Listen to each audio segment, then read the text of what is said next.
যদি সুযোগ থাকে আমি যদি দেশে যেয়ে খেলতে পারি, মিরপুর টেস্ট হবে আমার জন্য লাস্ট, স্পেশালি টেস্ট ক্রিকেটে।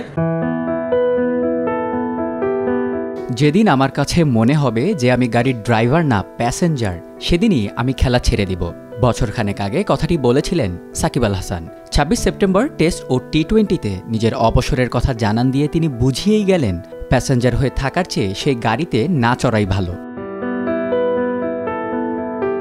সাকিব আল হাসানের ক্ষেত্রে খেলার বাইরের সব কিছু এক পাশে রাখলে অন্য পাশে দেখা যাবে বাংলাদেশের সর্বকালের সেরা ক্রিকেটারের তকমাটি, অথচ তিনি বর্তমানে অনেকটা যাযাবরের মতো বিদেশ ঘুরে ঘুরে খেলছেন বাংলাদেশ ক্রিকেট দলের হয়ে।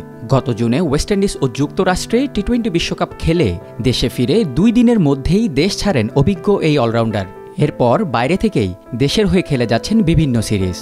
গণ অভ্যুত্থানের মাধ্যমে আওয়ামী লীগ সরকারের পতনের কিছুদিন পর হত্যা মামলায় নাম আসে মাগুরা 1 আসনের সাবেক সাংসদ সাকিবের। এরপর থেকে দেশে পা রাখা নিয়ে পড়ছেন নানা জটিলতায়। বর্তমানে টেস্ট খেলতে ভারতে আছেন তিনি। সেখানেই কানপুর টেস্টে মাঠে নামার আগের দিন সংবাদ সম্মেলনে টেস্ট ও টি-20 থেকে সরে দাঁড়ানোর ঘোষণা দেন সাকিব। অক্টোবরে ঘরের মাঠে দক্ষিণ আফ্রিকার বিপক্ষে ক্যারিয়ারের শেষ টেস্ট খেলবেন বলে জানান তিনি। যদি সুযোগ থাকে আমি যদি দেশে যেয়ে খেলতে পারি, মিরপুর টেস্ট হবে আমার জন্য লাস্ট, স্পেশালি টেস্ট ক্রিকেটে। এবং সেই কথাটা বোর্ডের সবার সাথে বলা হয়েছে এবং তারা এই বিষয়টা জানে এবং তারা চেষ্টা করছে যে কিভাবে এটাকে সুন্দরভাবে অ্যারেঞ্জ করা যায় এবং যাতে করে আমি যে খেলতেও পারি এবং নিরাপদ ফিল করি। অ্যাট দি সেম টাইম যখন দেশের বাইরে আসার দরকার হবে এবং দেশের বাইরে বের হতেও যেন আমার কোনো সমস্যা না হয়। কিন্তু নিরাপত্তাজনিত কারণে দেশে আসতে না পারলে ভারতের বিপক্ষে কানপুর টেস্টই হতে পারে তার ক্যারিয়ারের শেষ টেস্ট। আন্তর্জাতিক টি-20-র বেলায় অবশ্য ভিন্ন। আপাতত নতুনদের সুযোগ দিতে ক্রিকেটের সংক্ষিপ্ত এই ফরম্যাট থেকে নিজেকে সরিয়ে নেন তিনি।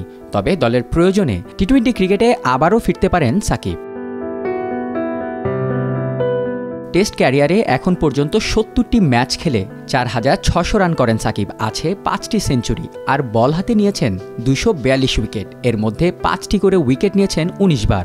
টি-20তেও বেশ উজ্জ্বল সাকিবের ক্যারিয়ার। ১২৯ ম্যাচ খেলে করেছেন ২,৫৫১ রান। সেঞ্চুরি দেখা না পেলেও হাফ সেঞ্চুরি করেন ১৩টি। বল হাতে নেন ১৪৯টি উইকেট, 2 বার নেন 5টি করে উইকেট। তবে টেস্ট ও টি-20 ছাড়লেও আপাতত ওয়ানডে খেলা চালিয়ে যাবেন সাকিব আল হাসান।